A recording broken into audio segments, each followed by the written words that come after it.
it feels like it's designed to keep people on the bottom. I mean, it is, of course. Why is it? Why do you think it is this? You've been studying this for a while. First of all, I want to say this about Megan Mohn, and I know what dear friends you were and what great support you were, Ksenia, of Megan. She is not with us today because the police absolutely failed to de-escalate, and instead they chose to escalate the situation because she wouldn't give them her name. And she cared about everyone around her.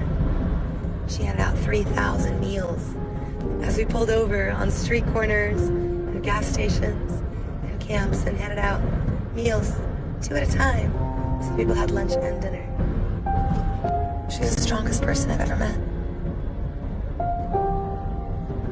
And I think that's what MJ showed me, the power of community.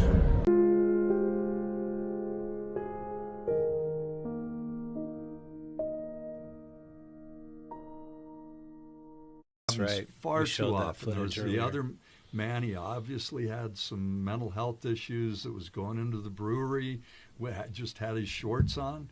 Police held him down. He died because earlier, another police department, they dealt with him. They de-escalated. They tried to deal with him. Here, there was this confrontation that had to get physical. Police got on him, and he died. This is two people during the course of a year. There's been zero accountability for it. Or when the police go out and there's a black man on the floor of an elevator bleeding to death, and the 2 police officers standing there for over 8 minutes waiting for an ambulance to come rather than exercising their training. Help.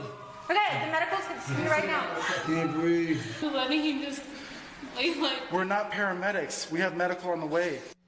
The Salt Lake City Police Department has cleared 2 officers who denied first aid to a stabbing victim who died in November 2020. Kelly, this report came out just in the last few hours. 5 pages of interviews blacked out, showing how officers Ian Anderson and Jada Brown described that night.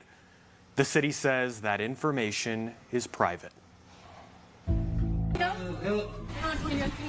What am I supposed to do? We have medical coming. He's crying for help. He's limping over to the elevator. He's crying for an ambulance. Do I go out there and help him? No, I don't want you to go out there. That 911 caller wanted to give first aid. Ryan Outlaw begged for help. And even the stabber asked why officers Ian Anderson and Jada Brown stood around. Seemed like the mayor and police chief already made up their minds. Stand by these officers and what they did that day. I think they did a great job. You want Salt Lake City police officers to be able and willing to give first aid?